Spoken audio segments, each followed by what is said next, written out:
Boy, if you would have told me just exactly how much of a butt flipping disaster, hassle, unbelievable journey it is to turn on all these damn lights before every single video, I would have never have started Spooky Mama Month.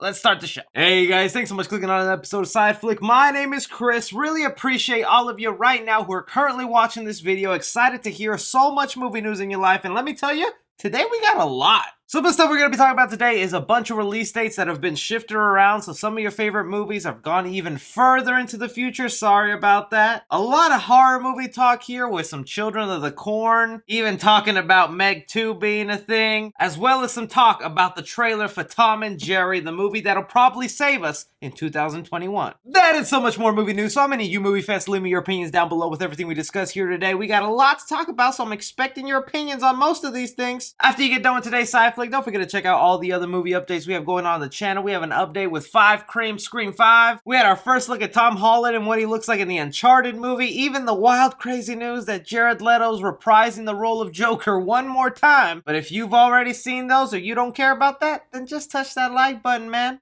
I won't snitch on you. Alright, so jumping in here, I'm gonna need you guys to pull out your notepads, your ink pen, and dip it into your unicorn blood because it won't even matter with these dates. They ain't real. They gotta change. But in case everything finally turns sunny side up tomorrow and these dates stick, this is what you could have to look forward to. We have our official date now for Don't Breathe 2. That is a sequel to one of my favorite horror films in a long time. That is officially coming to us August 13th, 2021. So that's good to know. We didn't have a release date for that one, but now we know when to expect it and then when to be devastated when it's moved. Ghostbusters Afterlife, man, why you gotta do us ghost heads like this? It's moving from its March 2021 release date all the way to June 11th, 2021. Now, while I would still be mad and pissed that I have to wait a couple more months to finally see a good Ghostbuster movie, because I got a feeling this is going to be a good one, that date actually aligns when the original Ghostbusters came out, and so that kind of just makes that moment all that more magical, so I'll forgive it for that. Just kind of sucks we have to wait for that a little longer. And then along with that, the Candyman reboot was finally given the date of August 27th, 2021. Now, that movie, we were actually supposed to see it this month. I can't believe they moved it, but now looking the way the world is, it's the smart choice. No one is going to the theaters right now. There's a horror film in theaters right now called The Empty Man, and I bet you didn't even know that was out right now at your local cinemas if it's open. So we obviously didn't want Candyman to bomb. We would like some Candyman 2 in our lives somewhere out there. It's just really unbelievable to me how much movies have to get pushed back more and more just because things did not seem to progress any better. And I think December will be the real testament to if audiences are ready to head back to theaters, watch movies in a public setting all together, and if not, guys,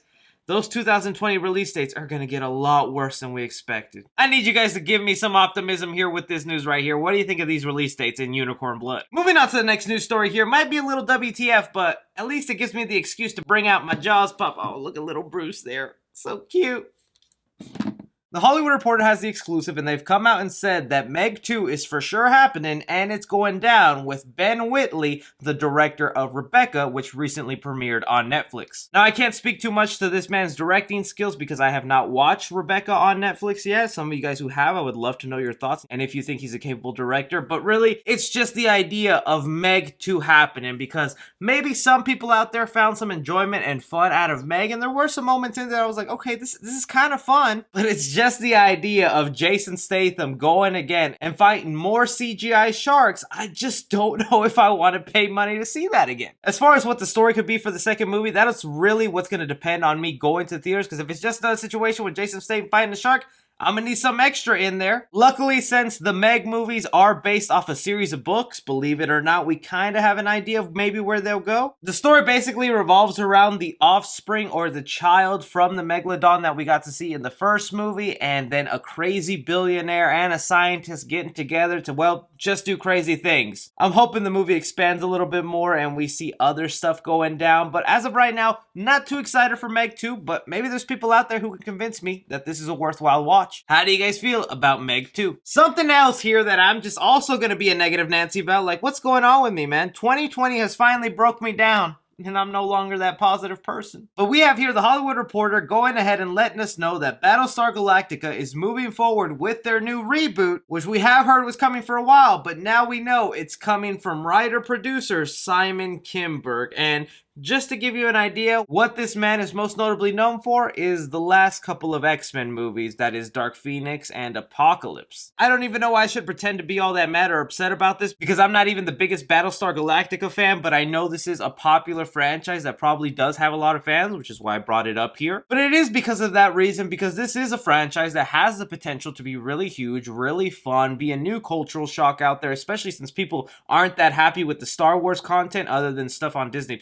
Something like Battlestar Galactica could fill in that void and be something new for audiences out there, and I just don't know if this man is the right step for that to happen. Even though I am being negative Nancy, you know what? I'm still gonna give it the benefit of the doubt. We've all done terrible things in our past and then sort of redeemed ourselves later on. This could be his redemption, and maybe he just has a better handle on this universe as opposed to the X-Men universe. But for you Battlestar Galactica fans, do you like the idea of Simon Kinberg being attached to this new movie? Getting to some horror news here that definitely excited me. We have here the announcement that Scarlett Johansson will be attached to a new adaptation of what is essentially the Bride of Frankenstein for both Apple and A24. Now I say essentially Bride of Frankenstein because technically they can't call it that because that is more attached to Universal and this is not made by that studio. But given that the title is Bride and the plot I'm about to read to you, you can see why people are calling it a modern Bride of Frankenstein. The story will go as a woman created to be an ideal wife, the singular obsession of a brilliant entrepreneur rejects her creator and is forced to flee her confined existence, confronting a world that sees her as a monster.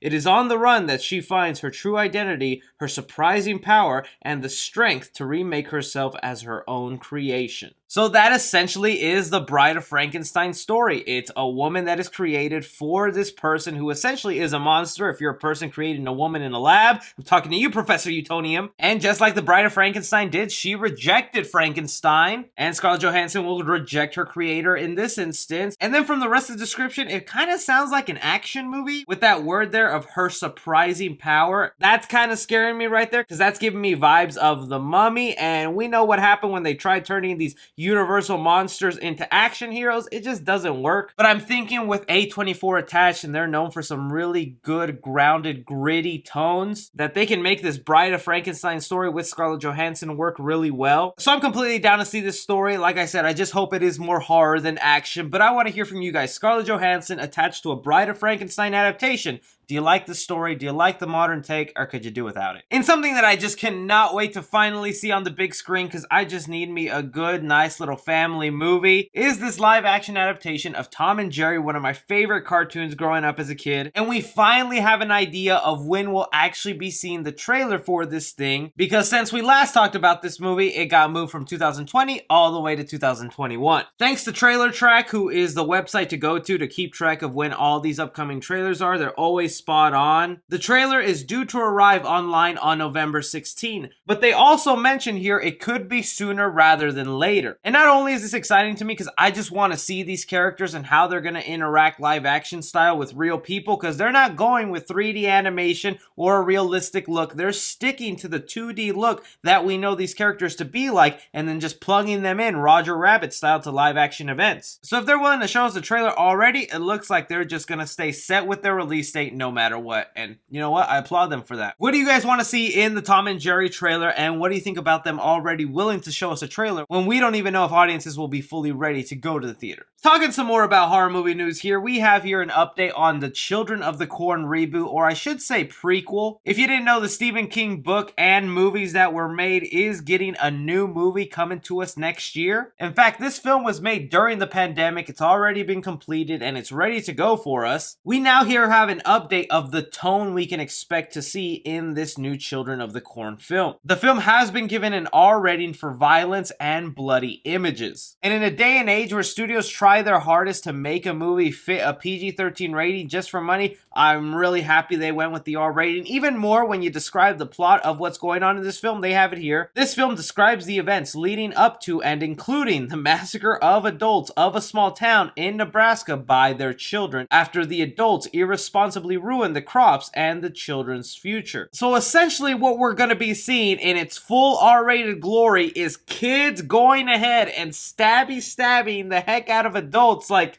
Yes, man, I need this Children of the Corn movie. I think that sounds exciting. I'm really happy with this. I want to know from you guys, with Children of the Corn getting an R rating and this plot, does this make you even more pumped for this movie? But that is just all the movie news we currently have going on right now, guys. I want to hear your opinions down below on everything we discussed here today. What news interested you? What didn't you care about? I know it might have been a little negative here and there, but it's all just still so fun to talk with you guys down below. Don't forget to hit that like button, subscribe for more movie related content, follow me on Twitter at 3C Film Review. But as always, my name is Chris.